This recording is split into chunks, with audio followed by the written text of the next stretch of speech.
How's it going, wrestling fans? Welcome to episode number 276 of the Smark Out Moment Smack Talk podcast. This is the Hot Tags edition of the week where I'm going to be breaking down some of the current events, rumors, news, oddball stories, weird events, and whatever the hell else I feel like talking about from the world of professional wrestling and sports entertainment from the past couple of days.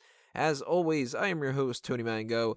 How you doing today, everybody? Drop those comments below throughout the night to tell me what you think about the different topics we're going to be talking about here.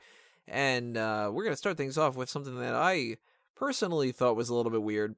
I'm sure I'm going to catch a little bit of flack for it because people are going to be like, why are you talking about it? And some other people are going to be like, well, it's a douche thing to just make fun of or whatever. But it's Bryan and Brie Bella's kid. I have a long standing tradition of making fun of kids on Smack Talk and stuff like that, and this kid isn't even born yet, and I could already start making fun of her because they are screwing her over with a horrible, stupid name, at least in my perspective. I mean, you may disagree or whatever, but Bryan and Brie Bella announced that their daughter is going to be named Birdie Joe Danielson. Reasoning behind it apparently was that Brian's mom's name is Betty Ann and his sister is Billy Sue, and they kind of wanted to go with like a B and then like a middle name type of a scenario. And Joe was Brie's grandfather's name. Look, I mean, power to the couple. I wish them well. I hope that the kid comes out healthy and amazing and all that other kind of stuff. Put all that stuff aside. Of course, I don't wish anything bad upon anybody because I'm not a fucking asshole or anything like that. But I gotta point out my own my own little quibbles. Is that the right word for it? Quibbles, quabbles? I don't know. I personally hate when people name their kids things that are weird for the sake of weird. And when you name your kid a boy's name and it's a girl, I think that that's flat out dumb. Now, she's Birdie Joe, and the one that stands out to me isn't as much Joe as it is the Birdie part, but that's the big red flag of the whole bunch. The Joe thing, I'm going to start off with that.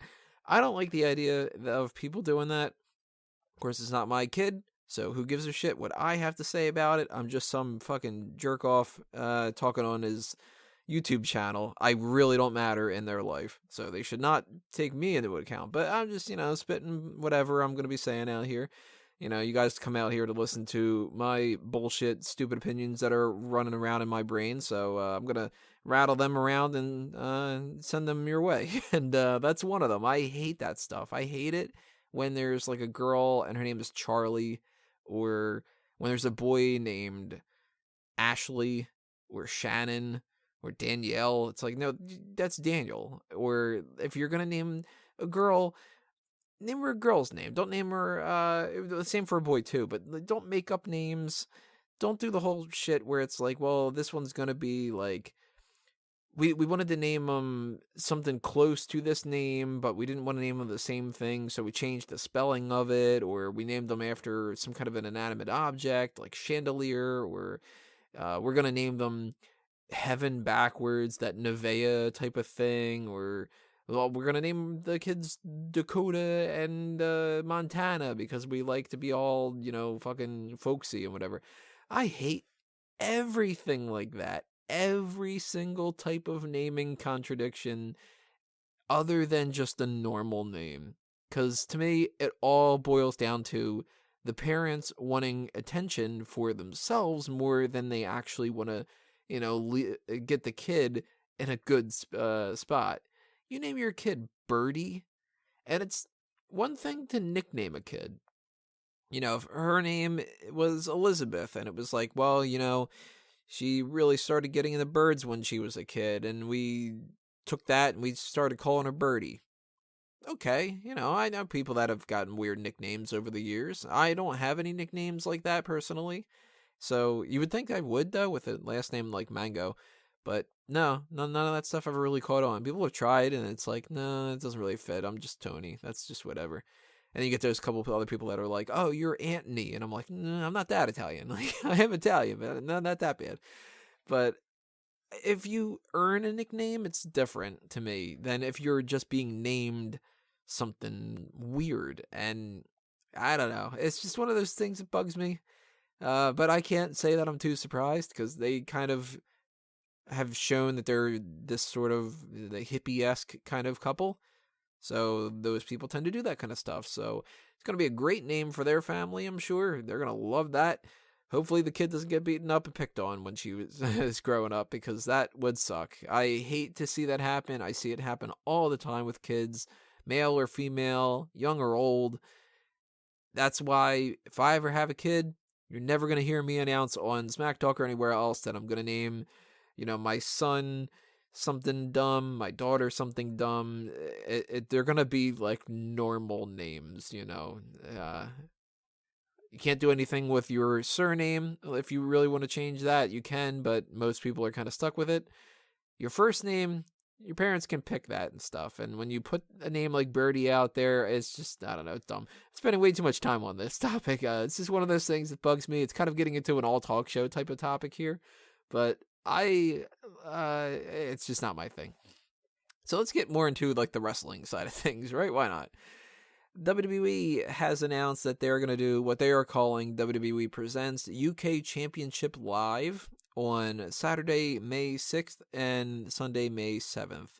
It's going to be a 2-day, obviously, because I just said the 6th and 7th event that's going to be carrying over from the tournament that we had before, which we haven't seen much of. We've only seen Tyler Bate at the Royal Rumble, and I think 2 episodes of NXT, maybe only 1. I know he at least had 1 because he defended his title against Pete Dunne. Or was it Pete Dunne? Actually, no, it was Trent Seven. We've seen Trent Seven, we've seen Pete Dunne, we've seen Mark Andrews. Dunne and Andrews had a match together, and they've advertised Wolfgang, but I don't believe that he's wrestled a match. And nobody else has really popped up yet, so it's really curious that they haven't utilized Sam Gradwell, they haven't really utilized, was Dan Maloney, I think is his name, or any of these other people, other than those 5 guys. I mean, 5 if you count Wolfgang. But maybe they were just waiting to do this kind of a thing. I don't know. We still don't have a whole lot of information about what that whole other branding from the UK is going to be, if they're going to try to incorporate that into a show, or if they're just going to use these guys on NXT or what. But an article is coming up pretty soon that I'm going to be writing up about how they're being overlooked for WrestleMania, so stay tuned for that. I'm not going to get into a lot of my opinions about that right now, but I am going to get into something about this, which I thought was pretty funny. Paige's dad has gone out on record saying he thinks that the reason that WWE is doing this is a conspiracy, one of those good old conspiracies, that they're running TV tapings at the same time, and he essentially is alluding to the idea that WWE must have planned this out specifically just to screw them over. I highly doubt that that's the case, because I highly doubt WWE is in a position where they think that Paige's dad's company is a threat in any way. But even if that were the case, this family is trying so hard to fuck WWE over, and just burn bridges and stuff, aren't they? You got this whole movie thing, which I thought was a step in the direction of healing some of those wounds, because they're filming at a WWE arena. If WWE didn't want to give them the opportunity to do that, they could have told them to fuck off and not use any of their equipment, not use the arena at the same time with all the fans there, not give them the rights to be able to use AJ Lee's theme or anything like that. They could have easily done that. So I thought that that was a means of them kind of, mending fences a little bit. But if Paige wants to stay in the company, Del Rio's got to shut his mouth, because that's going to reflect poorly on her. She's got to stop talking a bunch of trash. And her dad's got to stop doing stuff like this, too, because it's just going to make them pissed off. And I think that it's unfounded, too. That's the thing. I don't imagine that WWE was sitting there waiting until it was like, when are they going to do their TV tapings? Aha, we'll fuck them over this way. Because it's the UK Championship Live thing, and you're going to use the people that are in the company anyway. You're not going to use people that are going to be on Paige's dad's show. Tyler Bate's not going to be wrestling there. Tyler Bate is in WWE. He's got a contract. He's got their championship belt. They ain't letting him go anywhere else. So I'm assuming that this is all just strumming up a bunch of BS, trying to get more attention. It's working. I'm talking about it. But I'm not going to see the show. And I don't even remember Paige's dad's company's name. So if you are interested in it, you're going to have to look it up. I'm not going through all that effort. See, another thing to talk about here. Edge and Christian are going to be starting a podcast. ENC's Pod of Awesomeness is going to be starting March 24th. Now, I'm not going to tell you to start listening to their show instead of mine, but if you got the time throughout the week and you can listen to theirs and mine, March 24th, check it out. Got to imagine that they're at least going to be pretty entertaining. They are two of the most entertaining people that have been in WWE in a bunch of different years, and I can imagine having some fun listening to their stuff, but it all sort of depends on what they do, and I don't really know too many specifics about this, if it's going to be more along the lines of like Jericho and Austin and most of the other podcasts that we've seen out there where they have wrestlers on, they talk to them, maybe they'll bring in some other celebrities along the way. I'm assuming it's going to be like that. Maybe they're going to do a little bit more sketch comedy related stuff, like a Howard Stern or Jerky Boys or whatever like that. But I'm kind of interested. I'll probably listen to maybe an episode or two. I don't know. I might wait until everybody else has kind of told me whether it's good or not. I still have not listened to a second episode of Jericho's show. I've never listened to Taz. I've never listened to Jim Ross. I mean, I get enough wrestling as it is by watching the product and doing my own articles and my own podcast and stuff, so I can't live in it 24/7, but I might take a little bit of time out to listen to Pod of Awesomeness, at least once. So if you guys check it out and you say it's worth the effort, drop me a line and let me know. That's coming March 24th, though. That's 10 days from when I'm recording this right now, so mark your calendars for that. Let's get into some injury talk. There's a lot of injury talk, actually, now that I'm looking at this. Holy shit, we can lump these all together, actually.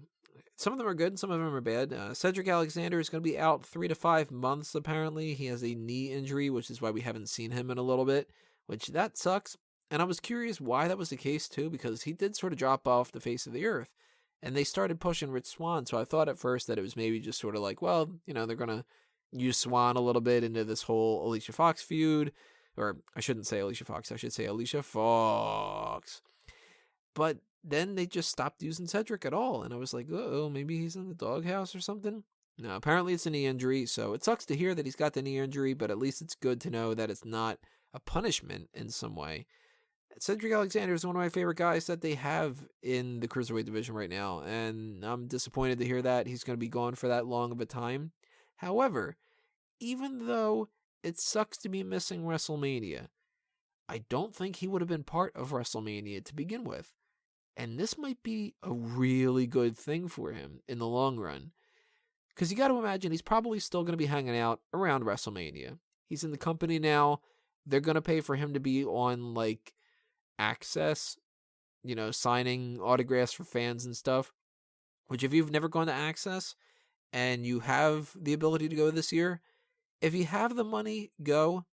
But only do that if you really want autographs. I went one time, WrestleMania 29, and I went almost specifically to hand out my cards to people. I'm not a big autograph guy. I don't really love that all that much. Because, I mean, this sounds really douchey for me to say, but I kind of just, I look at everybody that's a celebrity as a normal person. And I don't gush over them. It's not like, oh my God, you were Brodus Clay, and oh my God, you're Damian Sandow. It's more so like, yo, Sandow, what's up, bro? But if you like that kind of thing, then, you know, if you got the spare change, then go ahead and try to do that. And I think that that's where we'll be seeing Cedric Alexander, at least for this year's WrestleMania. But in the grand scheme of things, if he's not going to be on the card for WrestleMania anyway, he's not going to miss out on a WrestleMania moment. And right now is not the time that he would win the championship either, because they're doing this Neville Austin Aries thing. That's taken precedent. Everybody else has been pushed aside. Jack Gallagher is over with the crowd. He's been pushed aside. TJ Perkins, he's like a non-entity right now. Akira Tozawa's doing a good story with Brian Kendrick, but they're not in the title picture. And you look at a guy like Mustafa Ali or Rhea Daivari, or where the hell have the Bollywood boys been, by the way? Holy shit. I haven't seen those guys in a long, long time. And Ho Ho Loon was only on NXT, but they haven't put him on Cruiserweight division stuff yet, so I don't know what's up with that. But Alexander, if he comes back in 3 to 5 months, and they've gotten past the point where now they're starting to utilize the other guys a little bit more. Oh, and another guy, Grand Metalik, who he hasn't popped up in a while either. Weird. But that is a better time for him to make a grand sweeping return. And then maybe he's going to be the next champion after Austin Aries, because Aries isn't going to stay babyface too long. You know that guy's turning heel. He tends to like things better when he's a heel. So, yeah, this could end up working out pretty well for Cedric Alexander. So that's the upside of things. That's the glass half full. Now, glass half empty, if you're looking about somebody else, Rusev is also injured. He is going to be having shoulder surgery and missing WrestleMania. So that sucks for him. I would have assumed that he would have been another participant in the Andre the Giant Memorial Battle Royal, which he probably would not have won.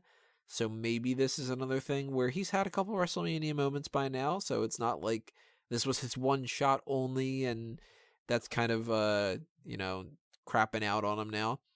This could be a good thing for him, too. Again, WrestleMania season is really great for a lot of people, but it is awful for a lot of other people. You're in the top, and you're, kind of swimming in gold, where you're in the shitter and you are not getting anything to do for months. And if Rusev was in that shitter situation, I'd rather be kind of sitting at home, relaxing a little bit, kind of easing up on my injuries and taking a little bit of a break, hanging out with my gorgeous wife, that kind of thing, than to just get beaten up in a battle royal for nothing. You got to look at the guys that are going to be in that match, and this is going to be the one time of the year that they're going to be on the card. Bo Dallas, Curtis Axel, Titus O'Neil, Epico, Primo, Golden Truth. Those guys aren't going to be accomplishing a damn thing. All they're going to do is they're going to beat themselves up a little bit for fodder. And if Rusev was going to be in that same boat, then you know what? Sit the WrestleMania out, come back with a little bit more steam a little bit later on. I just said boat and I said steam, and now I'm thinking of Ricky Steamboat. But we have 2 returns to talk about, so that's good. Both Hideo Itami and Finn Balor are now cleared for in-ring competition. Hideo Itami returned on an NXT live event, and Finn Balor returned on a WWE Raw live event.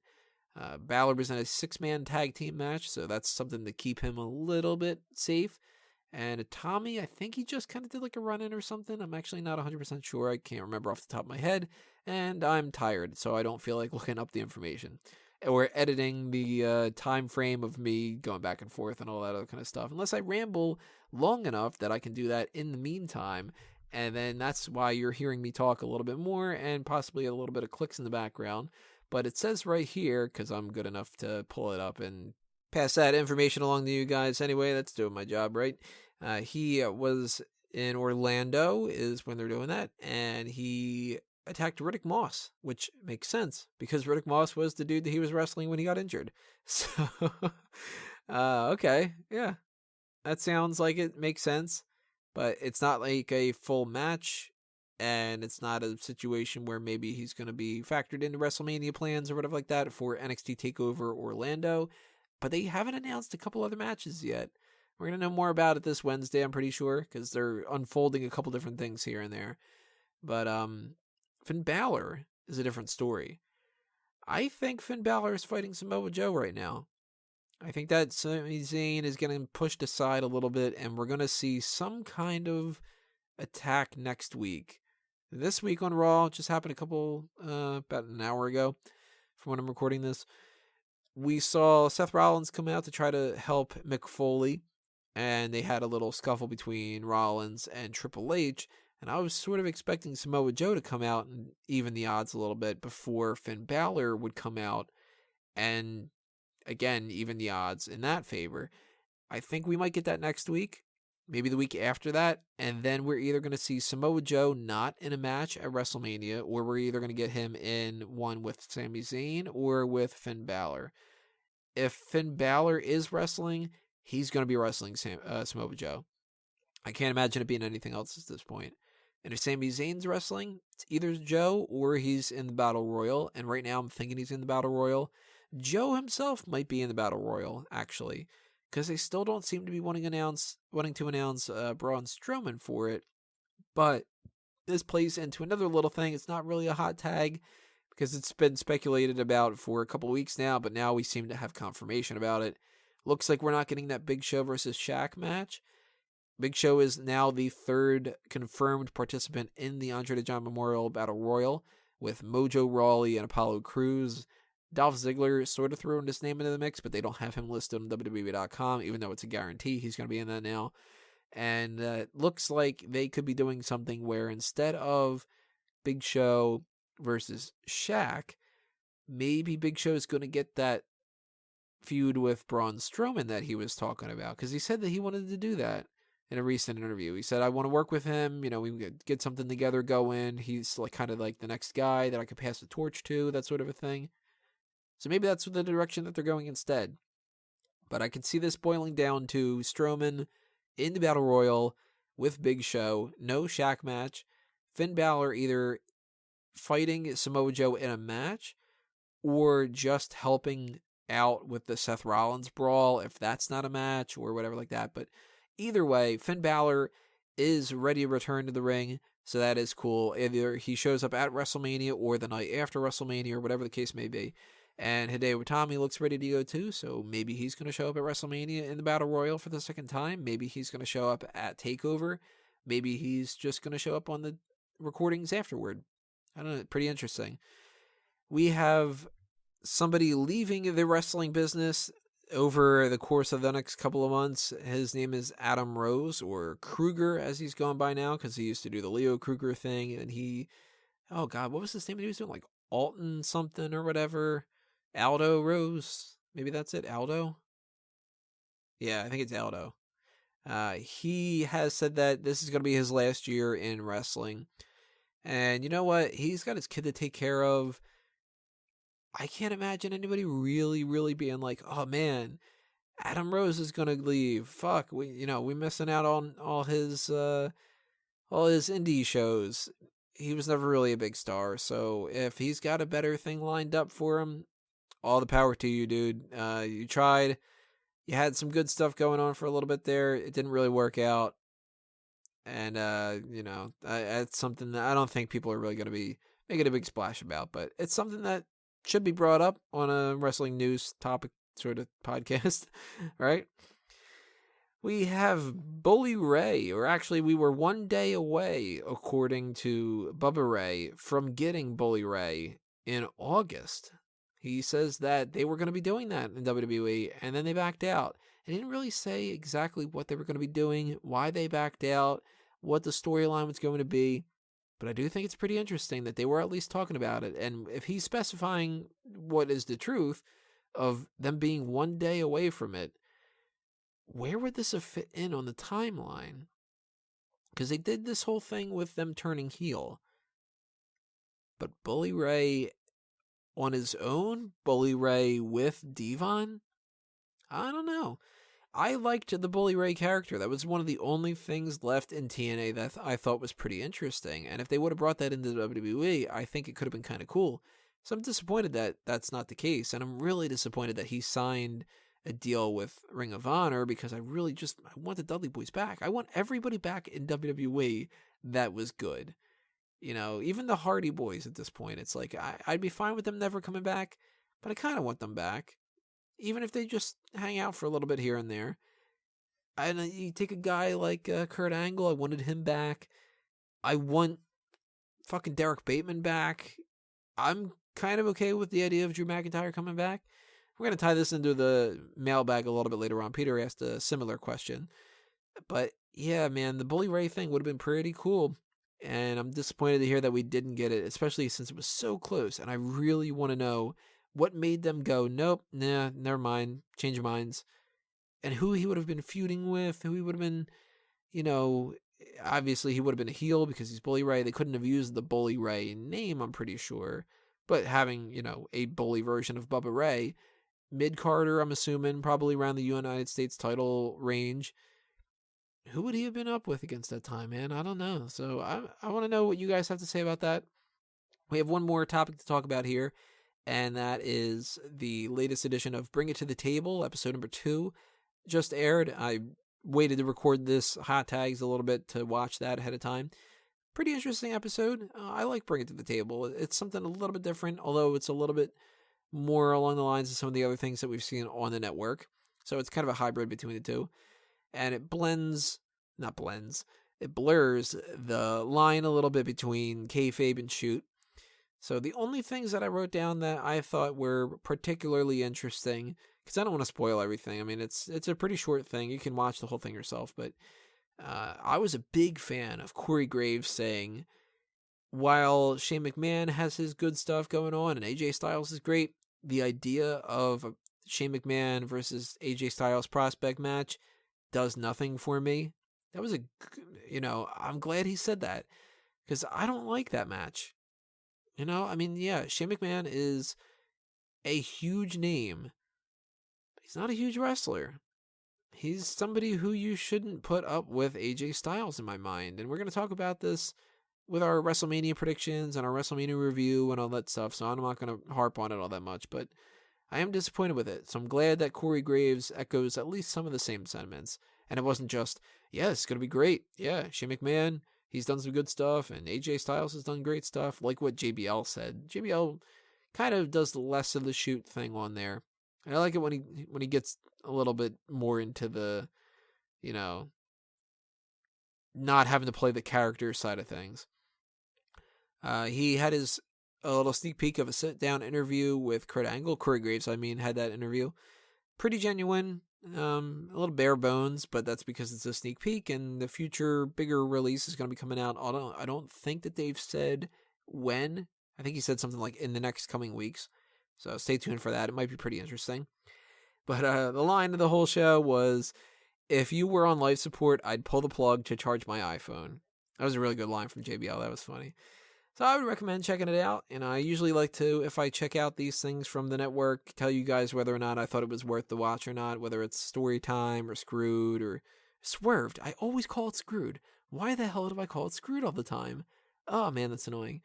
Or Ride Along. Ride Along can be pretty interesting. So as far as Bring It to the Table episode 2 goes, if you got a little bit of spare time, put it on. It's pretty interesting. If you like listening to my shit, you should probably like listening to that.